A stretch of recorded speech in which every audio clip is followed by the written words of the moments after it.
안녕하세요. 부천그랜드 치과 문영거 원장입니다. 오늘의 말씀드릴 주제는 턱관절 장애에 대해서 좀 설명을 좀 드릴까 합니다. 요새 워낙 턱 아프신 분들이 많아서 이건 알고 계시면 좀 도움이 되는 부분이 있을 거라고 생각을 합니다.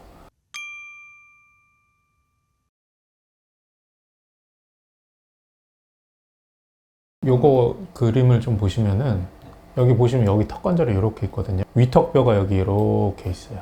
그리고 귓구멍이 있고 여기 사이에 뭐가 들어있냐면은 여기 디스크가 하나 들어있습니다. 턱관절 관절이죠, 관절. 그 등에 있는 디스크랑은 조금 다르긴 한데 어쨌든 여기 연골이 들어있어요, 연골이.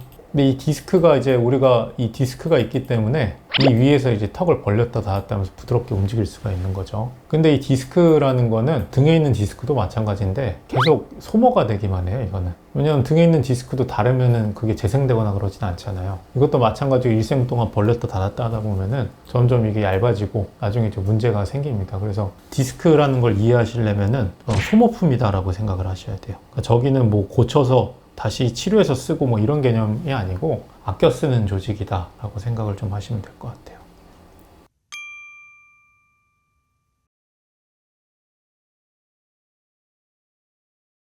턱관절 찍는 사진이 있습니다. 그걸 보고서 이제 디스크가 얼마나 좀 소모가 됐는지 아니면 턱관절의 형태가 얼마나 변형됐는지를 보고 뭐 상태를 좀 판단하긴 하는데, 그거 외에도 이제 사실은 뭐 환자 턱 움직이는 방향이나 아니면 입이 얼마나 벌어지는지 아니면 통증이 어디서 있는지 뭐 턱이 움직일 때 뭐 걸리는 부분은 없는지 소리는 나는지 이런 걸 갖고 저희가 임상적으로 판단을 하죠.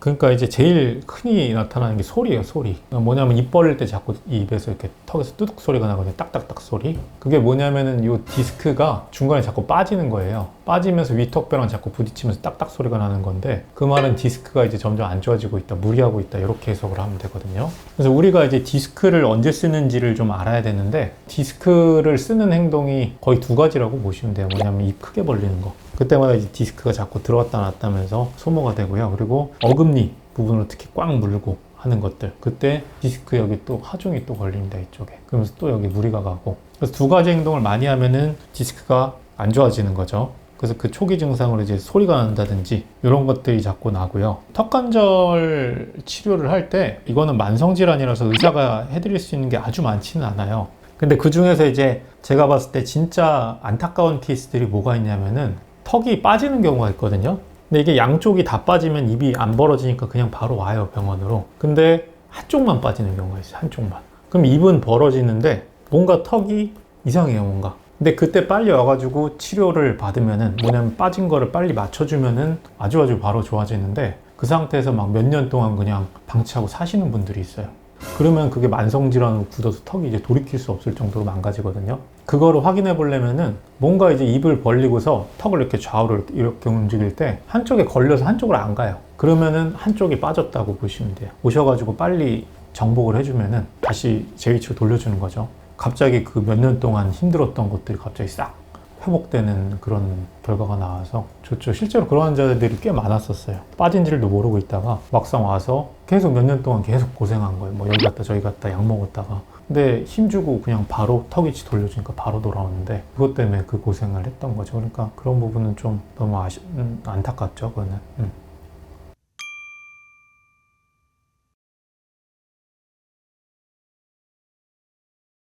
턱은 원래 이제 안 좋아지는 분들이 요새 워낙 많아요. 이게 보통 스트레스 받으면 턱 안 좋아지는 경우가 되게 많거든요.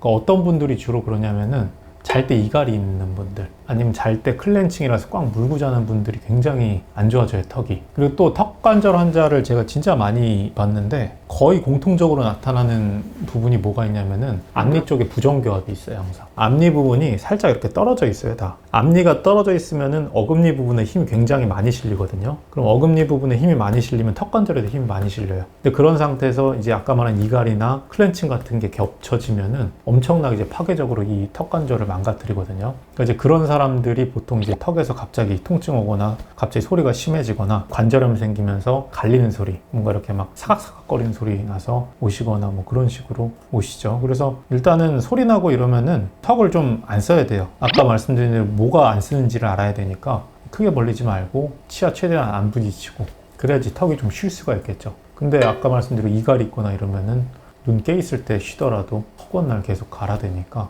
회복이 안 되죠, 회복이. 네.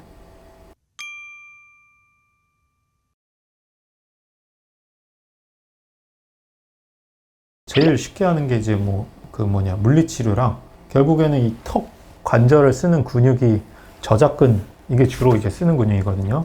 이쪽이랑 뭐 측두근 이런 거 써서 이제 우리가 씹는데 이갈이나 이런 거 있는 분들은 여기가 많이 보통 뭉쳐 있어요. 그래서 물리치료에서 좀 완화시키고 그 다음에 근유안제 같은 걸로 이제 굳어 있는 근육 같은 거 풀어주거나 그리고 이제 환자분들한테 이런 걸 일단 말로 알려드려야 돼요. 어떤 게 턱을 상하게 하고 어디서 이렇게 증상이 오는지를 정확하게 설명드리는 거. 그리고 또 하나가 이 턱관절에 아무래도 염증이 심한 분들은 한쪽에만 이제 염증이 생기면서 압력 때문에 턱이 이렇게 뒤틀리거든요. 씹으면은 교합이 뭔가 이렇게 뜬 느낌이 들고 제대로 안 씹혀요. 그럴 때는 이제 그 염증 있는 데다가 이제 스테로이드 주사 같은 거 놔서 일시적으로 염증 좀 완화시키기도 하고. 그리고 이제 좀 더 적극적으로 할 수 있는 방법이 결국에는 힘 때문에 여기 지금 하중이 걸리는 거잖아요. 그러면 이제 해드리는 게 보톡스, 턱 보톡스.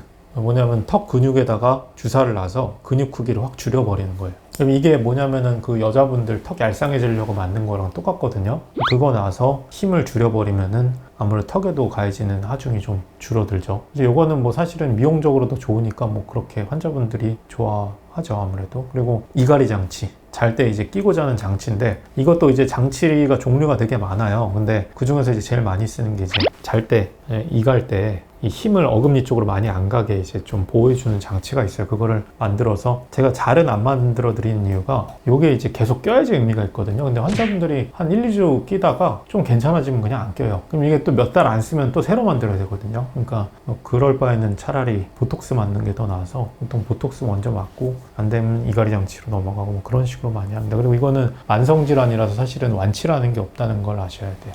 나중에는 끝까지 계속 관리하면서 쓰시고 해야 된다는 걸 이해하셔야 돼요.